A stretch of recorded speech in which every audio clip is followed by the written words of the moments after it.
I will adjudicate you guilty, sentence you to 10 years in Florida State Prison. The YNW camp has the entire rap world shaking right now because loyalty just got buried in broad daylight.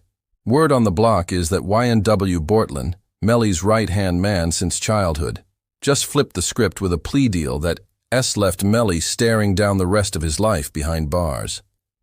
And the streets are calling it what it is: betrayal of the highest order. Melly's already been living a nightmare in a concrete cell, but this latest move might be the nail in his coffin. His so-called brother, the man who was supposed to ride with him through it all, decided that 16 years was better than standing tall. Instead of holding the line, Bortland saved his own skin, and in doing so, prosecutors say he sealed Melly's fate. Imagine that. Your day one choosing freedom before loyalty, even if it means you rot away for life. But to understand just how deep this betrayal cuts, we've got to rewind to the night that changed everything. October 26, 2018, two members of the YNW collective, Anthony YNW Sackchaser Williams, just 21 years old, and Christopher YNW Juvie, Thomas Jr., only 19, were found shot up inside a rented Dodge Journey SUV in Miramar, Florida. The crime scene was brutal. Multiple shots fired, execution-style precision, 2 young lives ended in cold blood. And here's where the case twists into something darker than a street beef gone wrong. Prosecutors allege that it wasn't outsiders who pulled the triggers. It was their own people. The same crew they repped, the same circle they trusted. According to state attorneys, the shooters were none other than YNW Melly and his childhood best friend, YNW Bortlen. If true, it's one of the coldest betrayals hip-hop has ever seen. Resting angle in the seat. You have the projectile coming in, exiting through the top of the skull, and then continuing through the windshield. Christopher Thomas was already deceased when these rounds were coming into the back of the vehicle, because Christopher Thomas was what we would call crumbling. He was starting to fall, if you will.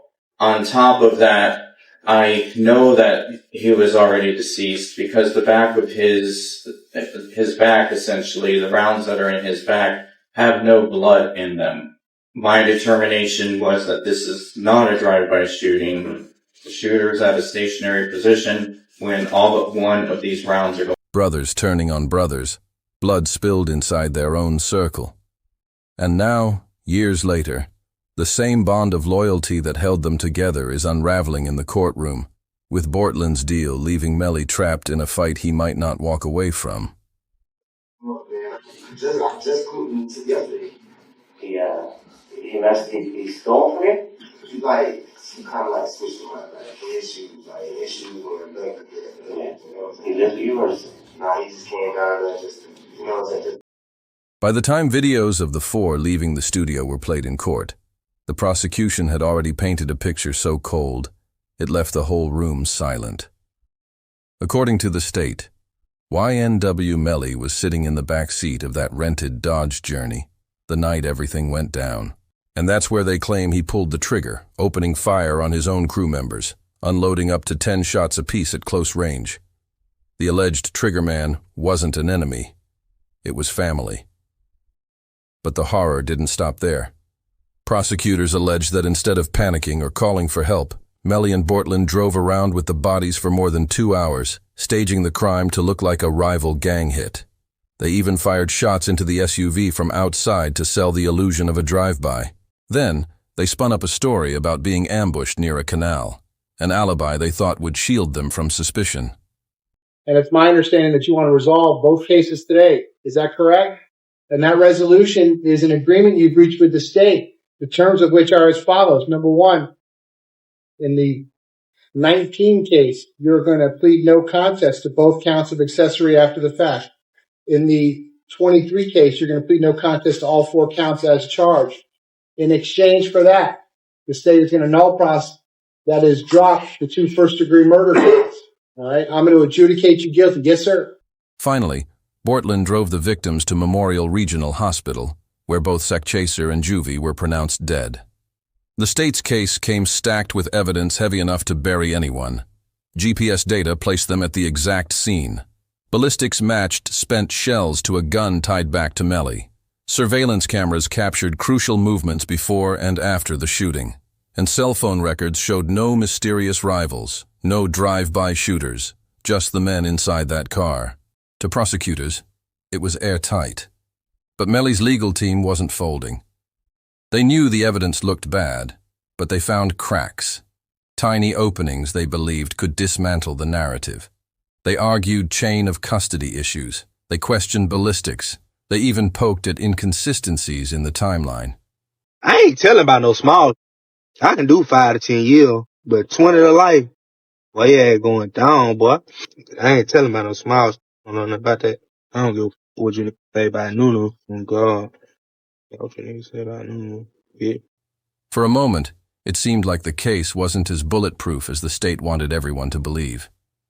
Still, when the arrests came down on February 13, 2019, both Melly and Bortland were hit with the same devastating charges, 2 counts of first-degree murder. That meant one of 2 outcomes if convicted: life without parole or the electric chair. Florida prosecutors were playing for keeps, and from day one, it was clear this wasn't going to be just another rap case. This was survival, and every detail mattered. And state, is it the same terms that you discussed previously? Is there anything different? No, Your Honor, that has changed. Just correctly reflected on the forms. So the preforms to me look like on the 19th case as to the 2 counts of accessory after the fact, as well as to all 4 counts in the 23 case. These are going to be adjudications, 10 years Florida State Prison, followed by, that's a 6 years probation? That's correct. 6 years probation. All counts will run concurrently, all sentences run concurrently with one another. YNW Melly's first trial finally kicked off in October 2022, and his entire defense team put their chips on one argument: the alibi of all alibis. They told the jury Melly wasn't even inside the car when the shots were fired. Instead, they painted a vivid picture of a drive-by ambush, faceless enemies pulling up out of nowhere and unloading on the Dodge Journey from the outside. They pointed to bullet trajectories, claiming they clearly showed external fire. If the state said Melly was in the back seat pulling the trigger, the defense said flat out, "Prove it." And for a while, it worked. Issue as follows. In case number 19, 1871 CF10A, as to count 3 and count 4, I will adjudicate you guilty, sentence you to 10 years in Florida State Prison. That alibi was the backbone of Melly's case, and it cracked just enough of the state's story to create doubt. By July 2023, after months of testimony, the jury couldn't agree. They deadlocked, reportedly at 9-3 or 10-2 in favor of acquittal. A mistrial was declared, and in that moment, it felt like Melly was seconds away from walking out, ready to beat one of the darkest cases in rap history. I've been sitting in our jail for 2,159 days. So how long would you like to be able to make that decision? I can't determine when the investigation will be over. That's up to the Broward Sheriff's Office, but I can have them, as I said, I'm just asking for a week to determine whether or not we file any sort of motion to prevent the search warrant from being over. I just can't imagine legal grounds for that would not happen in this particular case. The prosecution had evidence: GPS, ballistics, cell records. But they couldn't get over the mountain of reasonable doubt his lawyers piled up about his actual presence in that car. For a hot minute, fans thought Melly might just beat the system. So the thing is, I'm a little emotional because I just found out, when all of you just found out, about his trial being delayed to 2026, I guess. And I guess because of that, they are not communicating with me. So I don't know what's going on in his case. And Jamil still has no phone calls, and he has no communication whatsoever. And I'm sure he doesn't know that I don't know what decisions they're making and things that they're doing. And at this point, I, I don't know. But everything changed on September 9th, 2025. That's when his childhood friend and co-defendant, YNW Bortlen, walked into a Broward County courthouse and flipped the entire saga upside down. He accepted a plea deal that had been sitting on the table since September 4th. The man who once faced the same murder charges as Melly had just traded loyalty for a lighter sentence. With one signature, Bortland went from co-defendant to cooperating witness, and in doing so, prosecutors gained the weapon they always wanted: testimony from someone who was right there when the blood spilled. For Melly, it wasn't just a setback. It was betrayal cutting deeper than any bullet ever could. Instead of rolling the dice on 5 separate life sentences, YNW Bortlen made the coldest move yet. He took a no-contest plea to accessory after the fact and witness tampering. His sentence? 10 years in prison, followed by 6 years of probation, a total of 16 years of supervision. Compared to dying in a cell, it was a massive reduction. But that deal came with the ultimate price tag: selling out his day one, the same brother he once called family. And here's the kicker that's got the entire rap game calling Bortland a snake. The plea required him to sit down and give prosecutors a sworn proffer, a legally binding statement laying out his role in the murders and the cover-up. According to insiders, that proffer confirmed what the state had been desperate to prove all along.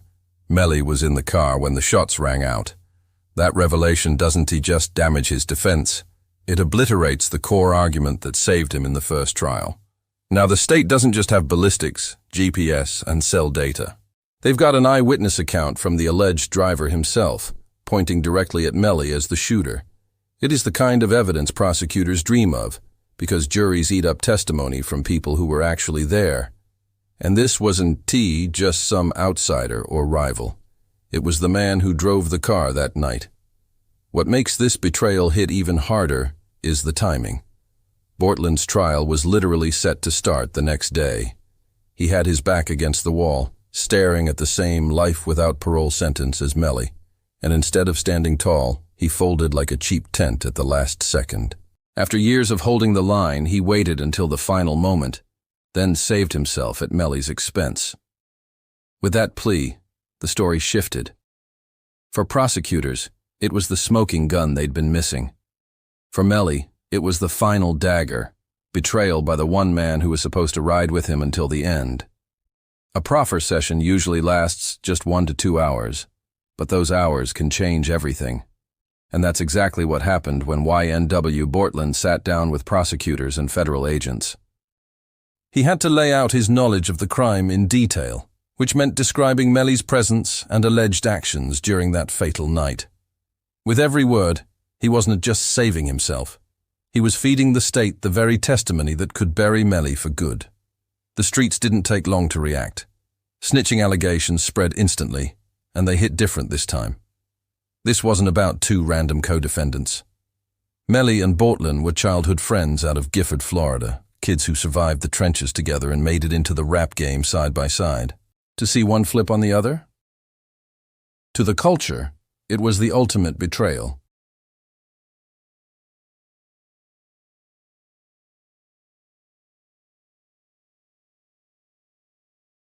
He agreed to a proffer, which means he's talking. And once that tweet dropped, fans and hip-hop heads went crazy. Because in street culture, the golden rule is clear. Never cooperate, never provide information that harms your day one. The second you do, your credibility, your reputation, your very identity gets stripped. And the timing only made the sting worse. Bortland accepted the deal hours before his trial was set to begin the next morning. It looked like he had been holding out, hoping to fight the case right until the very last second. But when the reality of facing multiple life sentences hit him, he folded and took what people now call the easy way out. The rap community exploded. Forums, podcasts, and socials lit up with debates about loyalty versus survival. Was Bortland wrong for saving his own life? Or was he simply doing what anyone would do in that position? Even Tekashi 6ix9ine, who knows the snitch label better than anyone, jumped into the conversation, clowning YNW's downfall and stirring the pot even further. For Melly, though, this wasn't a debate. This was betrayal, plain and simple. And the damage was already done. When Bortland finally accepted his plea, the reaction was immediate and brutal. YNW Melly is cooked. And the wildest part? That verdict came loudest from Tekashi 6ix9ine, the same man branded hip-hop's most infamous snitch. Coming from him, the statement carried extra sting. Fans couldn't help but connect the dots. And before long, comparisons to Gunna's controversial 2022 plea deal in the YSL RICO case started flying. Social media lit up, calling Bortland's move a Gunna plea, claiming he broke the street code for a lighter sentence.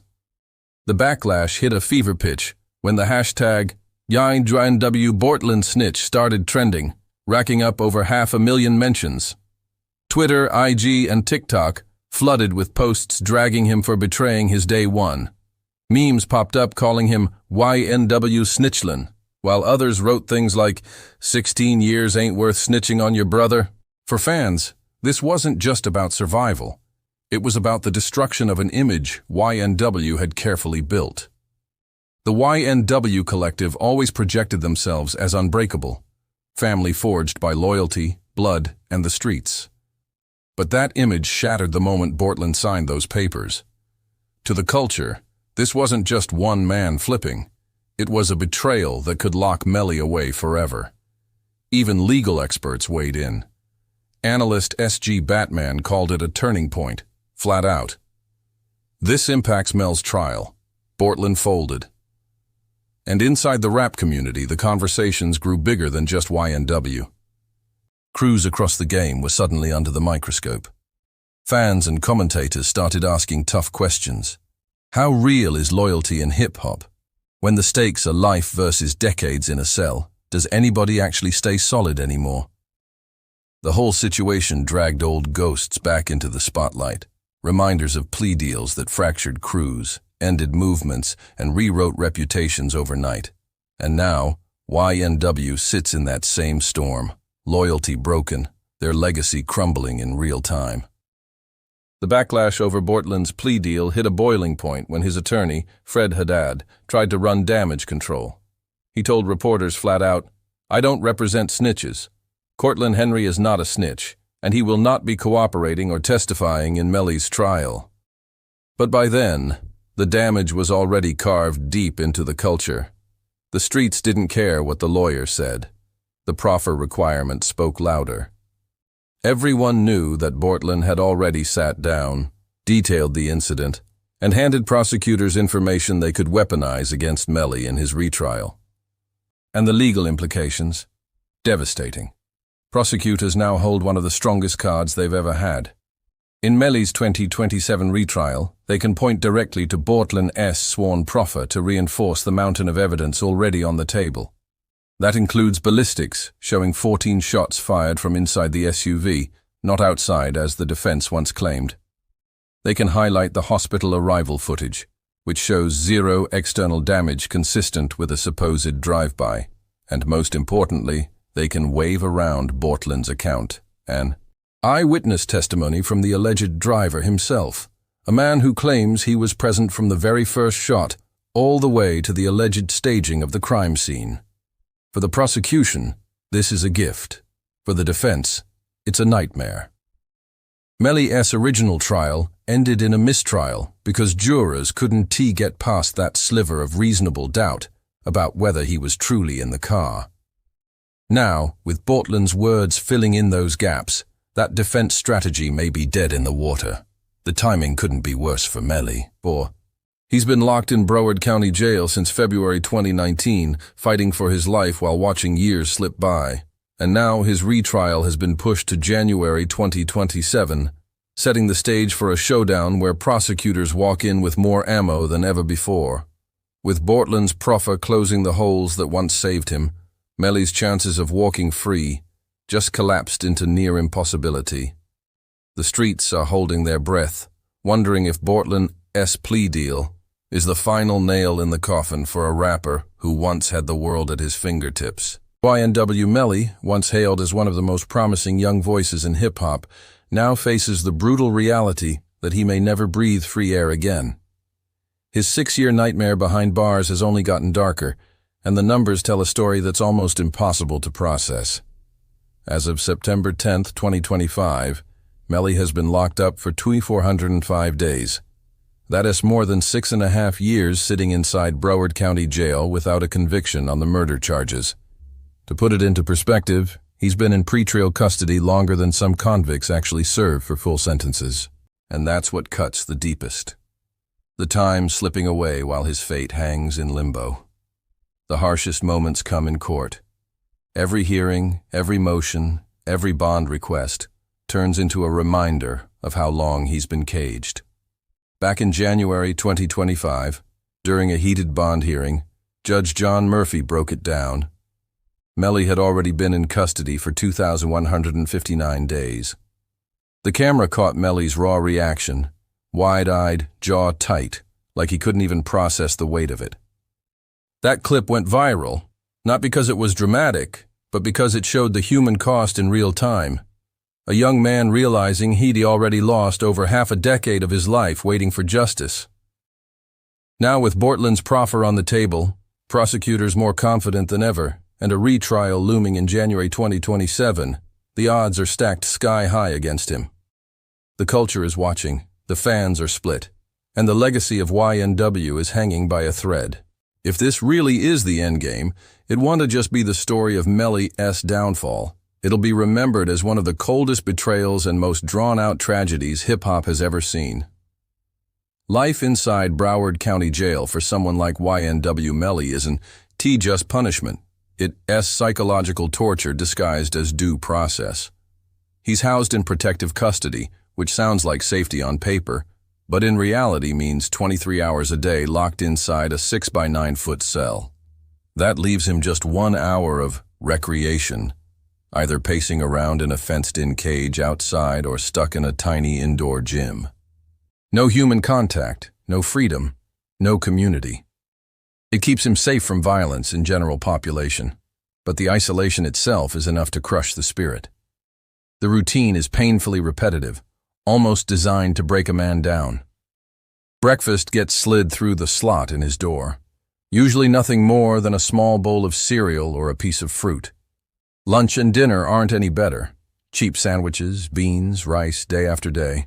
Every meal is eaten alone in that cramped space, under the constant hum of fluorescent lights and the weight of silence. His mother, Jamie Demons King, has spoken out about the conditions, describing the struggle just to get her son clean clothes and basic hygiene supplies. According to her, access to showers is limited to once a week. If Melly wants extra soap, toothpaste, or shampoo, he has to buy it from commissary using money his family sends, or the little he can earn doing janitorial work inside. In an older clip, Jamie got emotional as she described the delays stretching his case all the way into 2026, saying even communication with his lawyers has become a battle. The endless postponements, the waiting, the uncertainty, it's all taking a toll on both Melly and the people who love him. This isn't just a rapper awaiting trial. It's a young man stuck in limbo, counting the days in silence, with nothing but his thoughts and the walls closing in.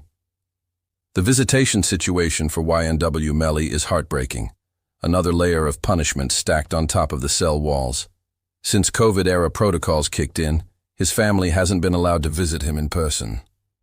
Instead, Melly is limited to just one 30-minute video call a week. No hugs, no handshakes, no real contact, just staring at his mother through a glitchy screen. Phone calls aren't much better. They cost over $10 for just 15 minutes, and every word is monitored by jail staff. The rare moments he does see his family come only during court hearings, and the emotion is gut-wrenching. In June 2025, after 2,320 days locked up, Melly tried to show his mother emotion in the courtroom. A small gesture, but one that spoke volumes about how badly he craves connection. After more than 6 years behind bars, even eye contact across a courtroom feels like gold. But the medical situation inside Broward County Jail is where the conditions cross into cruelty. In February 2024, Melly filed a federal lawsuit demanding $1 million in damages, accusing the jail of cruel and unusual punishment. The details he laid out are disturbing. He claimed a broken hand went untreated for months, leaving him in constant pain. He described severe dental agony from an abscessed tooth that was pulled without proper anesthesia. On top of that, he says mental health medications are denied or delayed, leaving him to wrestle with isolation and depression without support. The facility itself is notorious.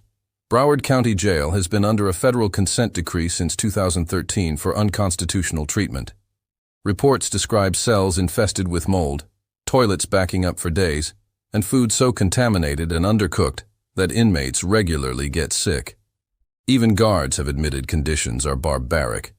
But little has changed. For Melly, this isn't just pre-trial detention. It is survival in a system that seems determined to break him before he even gets his day in court. Every week inside that jail chips away at his health, his spirit, and his hope for freedom. Add rodent infestations to the list of horrors. Broward County Jail has been described as a living nightmare where rats scurry through cells at night. The heat is suffocating because there's no full air conditioning, and the constant banging, yelling, and chaos outside the doors create an environment designed to shatter a person's sanity. It's not just confinement, it's psychological warfare in its rawest form. For Melly, the cruelty isn't just in the walls, it's in the legal process itself. Every time hope flickers, the courts stomp it out. His bond has been denied again and again, the most recent rejection coming in May 2025, after more than 6 years behind bars. His defense team went all out, offering one of the strictest bond packages ever seen: house arrest, ankle monitoring, and even 24-hour private security guards paid for by his record label. But none of it mattered. Judges pointed to witness tampering allegations and labeled him both a flight risk and a danger to the community. And then there are the delays. What was supposed to be a retrial years ago has been pushed back over and over. New dates set, then snatched away, leaving Melly in limbo. Now the next shot at trial is January 2027. If that schedule sticks, it means he'll have been locked up for nearly 3,000 days, more than 8 years, without a single conviction on the murder charges. Think about it. He was just 19 years old when police first arrested him.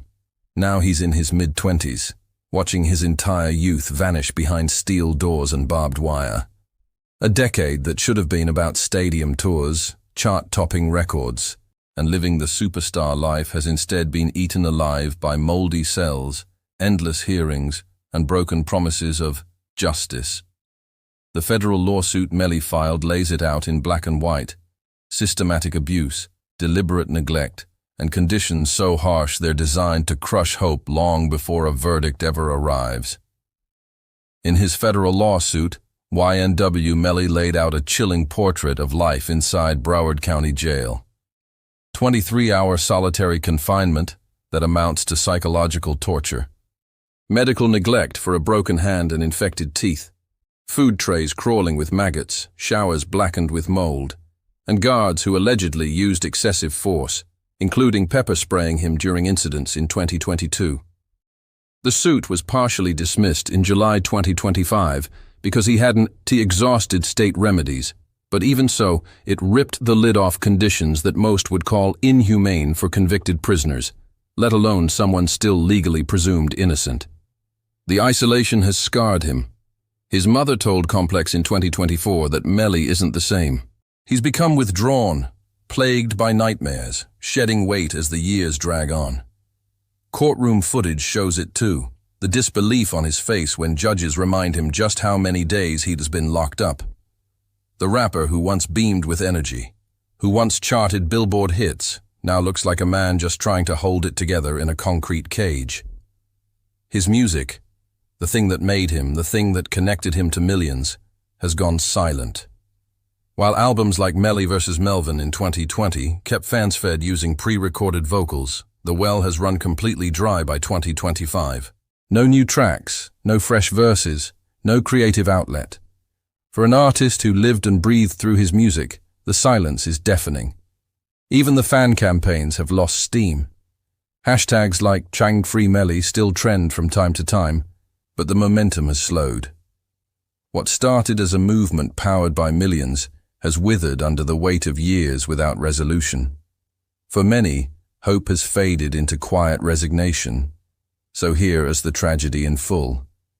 A young man who once had the world at his feet, billboard hits on the radio, and millions chanting his lyrics, is now counting days in a box, over 2,400 and climbing, watching his youth, his career, and maybe even his future disappear. Whether guilty or innocent, Melly's story has already been written in pain, silence, and betrayal. What makes this entire saga even more chaotic is how unstable Melly's legal team has become. In August 2025, he fired his longtime attorneys and brought in Drew Findling, the high-profile lawyer who once represented NBA YoungBoy. On paper, it looked like a power move. Findling has a reputation for fighting tooth and nail in high-stakes hip-hop cases. But behind the scenes, the switch revealed just how desperate things have gotten. Part of the shakeup came because Melly's previous lawyer was reportedly under criminal investigation himself. That alone shook confidence in the defense. But it also underscored something deeper. When you are this far into a case and still swapping attorneys, it usually means nothing is going according to plan. For Melly, it's another sign that the ground beneath his feet keeps shifting, and not in his favor. The psychological impact of this endless pre-trial detention is something the justice system rarely talks about. This isn't just lost time, it's stolen years. Melly went from being a rising superstar with chart-topping singles and millions of streams to a man counting days on a cinder-block wall calendar, his 20s draining away inside a 6-by-9-foot box. Each delay isn't just a legal setback. It's another season of life he'll never get back. While his peers tour stadiums, raise families, and build empires, Melly sits in silence, watching his prime years evaporate. He's missing birthdays, milestones, career opportunities, and the kind of ordinary human experiences most people take for granted. And now, with Bortland's plea deal hanging over his head like a guillotine, the nightmare may be far from over. If the retrial goes forward in January 2027 and the jury convicts, Melly won't just be sentenced to life behind bars, he could face life without parole, or worse, the death penalty. For a man who was just 19 when this started, the clock is ticking louder than ever. Even if YNW Melly somehow pulls off the impossible and beats this case in 2027, the damage is already carved into stone. By then, he'll have spent nearly a full decade in pre-trial detention. 10 years gone. 10 years of youth, career momentum, and mental health stripped away in the name of justice that feels more like slow-motion punishment before any verdict is even read. In a system built to decide guilt or innocence, Melly's already lost the one thing he can never get back: time. But to really understand how he ended up here, you've got to look at his past.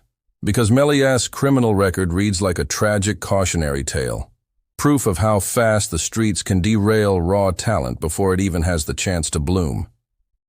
His troubles started young. At just 16, he was arrested for allegedly firing shots into a crowd outside Vero Beach High School. Miraculously, no one was hit, but prosecutors didn't play. He caught 4 charges, 3 felonies for aggravated assault with a deadly weapon, and 1 misdemeanor for discharging a firearm in public. That one decision got him expelled from school, pushed into homeschooling, and marked the start of a cycle he'd struggled to escape. The pattern kept repeating like a broken record. While still on probation from that 2015 case, Melly violated again in January 2017. The charges? Associating with felons and possessing a firearm. This time, he was convicted of possession of a firearm by a convicted felon and sentenced to a year in jail. It was during this bid that Melly's future collided with fate. Locked inside, he started writing pieces of what would become his breakout hit, Murder on My Mind. That haunting single, with its chilling lyrics about killing someone and regretting it, dropped in 2017 while he was still behind bars. The irony is almost too thick to believe. The very song that propelled him into rap stardom would later be pointed to by prosecutors as potential evidence of his mindset, his claim to fame, and now, possibly the noose tightening around his career. Melly's story was never just music. It was music laced with prophecy. Every lyric, every arrest, every decision laid bricks on the path that's now brought him here. A rap star with millions of fans worldwide, but also a defendant staring at life without parole, or worse. Critics and anti-violence advocates wasted no time slamming YNW Melly when his single Murder on My Mind blew up in 2018. They accused him of glamorizing homicide, of turning trauma into entertainment. And the irony stung even harder after the 2018 murders, when the track climbed all the way to number 13 on the Billboard Hot 100. His success was built on a song about killing, and now prosecutors are using that same record to argue it reflected his true mindset. What made him famous is now being weaponized against him. Just months after getting released in March 2018, Melly's freedom was short-lived. By June, he and YNW Bortlen were arrested again during a traffic stop in Lee County, Florida. The charges? Possession of a firearm by a convicted felon and possession of marijuana. He couldn't even stay out of trouble for 6 months. It showed how deep the lifestyle still had its claws in him, even as his rap career was finally starting to spark. But the real turning point, the moment the industry realized Melly was carrying street baggage too heavy to ignore, came when he clashed with NBA YoungBoy. Around June or July 2018, during a label meeting at Atlantic Records in New York, Melly allegedly got ambushed by YoungBoy and Quando Rondo. This wasn't just another rap scuffle, it was the streets spilling directly into the boardroom. The beef had layers. Melly's alleged blood ties out of Florida collided with YoungBoy's Baton Rouge crew, and the tension boiled over inside a label office meant for contracts and million-dollar deals. According to accounts, Melly, just 19 at the time, was punched and kicked in the hallway during the meeting. Industry executives who thought they were negotiating with the next superstar ended up witnessing a full-on gang brawl. YNW Sackchaser later referenced the fight in a video, mocking YoungBoy and bringing even more heat to a rivalry that already had dangerous undertones. That footage didn't just circulate among fans. It eventually surfaced in trial evidence, another reminder that Melly's career moves and his street moves were never truly separate.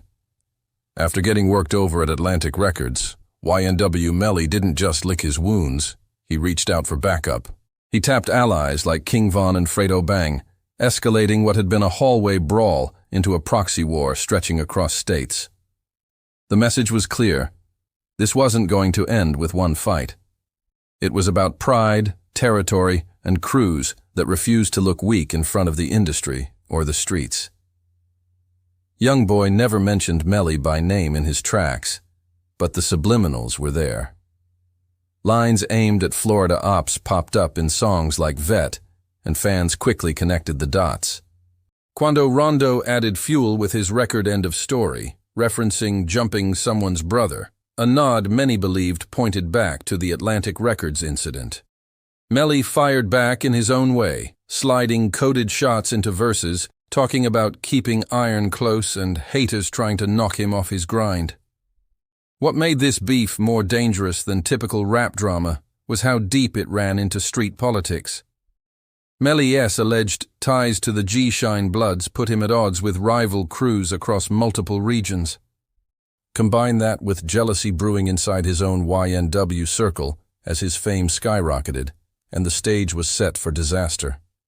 Prosecutors later argued this volatile mix was the powder keg that exploded into the October 2018 murders. Then came the mental health twist that added another layer to the saga. In 2019, Melly claimed he suffered from dissociative identity disorder, even naming an alter ego, Melvin, or Kevin, as the one responsible for violent acts, including the murders. His mother supported the claim, pointing to childhood trauma, poverty, and drug use as triggers. It was a chilling narrative, a young man split between personas, one chasing rap stardom, the other sinking into darkness. The defense tried to build on this in 2022 by requesting a competency evaluation, arguing Melly might not fully grasp his actions, but the court denied it. Critics dismissed the claims as a sympathy play to sway jurors, while supporters saw it as a raw cry for help from someone broken long before the fame. Either way, the Mike Kevin alter ego became part of Melly's legend, another chapter in a story where rap success and psychological torment collided head-on. Prosecutors didn't just frame YNW Melly as an artist gone wrong. They painted the entire YNW collective as a criminal gang with blood ties.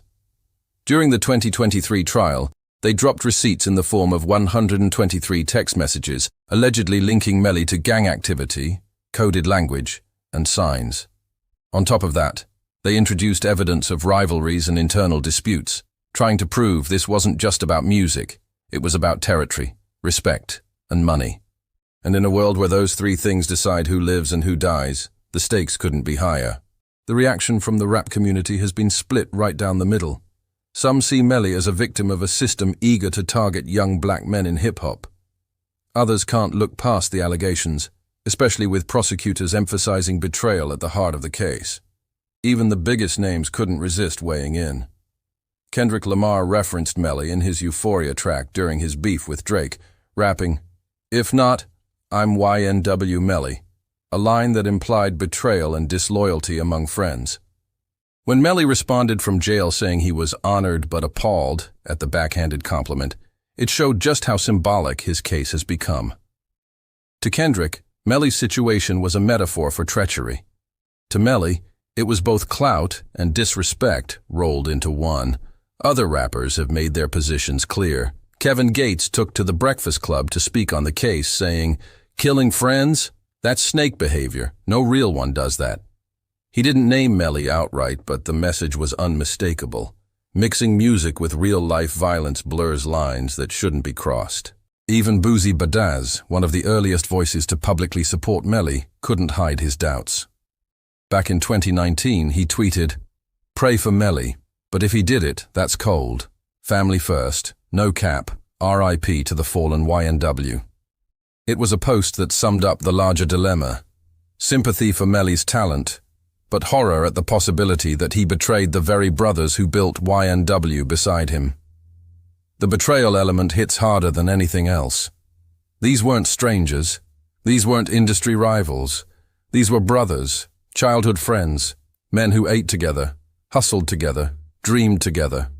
And that's why, whether he's guilty or innocent, Melly's case has carved itself into hip-hop history as one of the coldest sagas of loyalty turned upside down.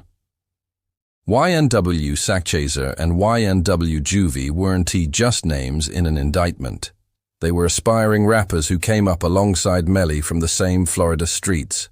Brothers in hustle, brothers in music, brothers in dreams. And that's what made the allegations so chilling.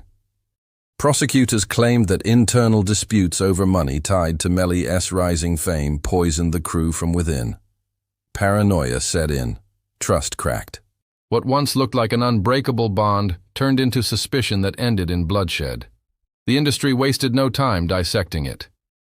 DJ Academics, one of the loudest voices in rap commentary, dropped viral videos that only amplified the outrage. He called the case proof that loyalty is dead in rap, fueling the narrative that Melly's story wasn't just about legal drama. It was about betrayal becoming the default currency in hip-hop. Social media has been relentless. Posts reading, "Daily reminder, YNW Melly murdered his childhood friends," rack up thousands of interactions, even as the courts have yet to reach a final verdict. In the court of public opinion, many have already convicted him. Every meme, every hashtag, every viral clip piles on pressure before a jury even steps in. And just when the spotlight couldn't get any harsher, personal drama poured gasoline on the fire. In 2019, Dante "Thaw Gift" Taylor stepped forward, claiming he was Melly's biological father. He demanded DNA tests and even shaded Melly's lyrics about growing up without a father, calling them fabricated sob stories designed to tug at fans' sympathy. It never turned into a full-blown beef, but it added another layer of mess to a situation already drowning in controversy. That's the heartbreaking part. Strip away the violence, the gangs, the betrayals, and there was raw talent in Melly. an artist capable of blending melody and menace like no one else in his generation. But instead of being remembered for his music, his name has become synonymous with betrayal, courtroom battles, and what happens when street ties, paranoia, and fame collide. Songs like Mixed Personalities with Kanye West gave the world a glimpse of YNW Melly's potential to transcend drill and become a mainstream star. The melodies, the versatility, the ability to blend pain with commercial appeal, it was all there. But the 2018 murders changed everything. Instead of being celebrated for what he could have brought to hip-hop culture, his name is now stamped with betrayal, bloodshed, and a courtroom battle that overshadows his entire catalog. And the street code violations, they just keep stacking. First came the allegations that Melly killed his own crew members out of jealousy and paranoia. Then, years later, Bortland's plea deal dropped another bombshell. Betrayal from inside the same circle. What was once pitched as a brotherhood of unbreakable loyalty is now remembered as a cautionary tale, a crew devoured from the inside. That's why the rap world is glued to this case. It isn't just about whether Melly gets convicted or walks free in 2027. It asks about what his saga represents. A reminder that the streets don't care how much talent you've got, how high you climb, or how loyal you think your circle is. In the end, the game eats everything: talent, friendship, loyalty, and lives. Whether Melly beats the charges or not, the damage is already irreversible. His reputation, his legacy, and the YNW name are forever scarred. What was supposed to be a story of young stars from Florida putting their city on the map has become one of the darkest cautionary tales in modern rap history. And that's the haunting truth. In the deadly mix of streets and rap, there are no winners. Everybody loses eventually. That's all I've got for y'all today. If you enjoyed this breakdown and want more raw stories from the dark side of hip-hop, make sure to hit subscribe and click on the card showing right now for the next deep dive. Stay tuned, because the drama never sleeps.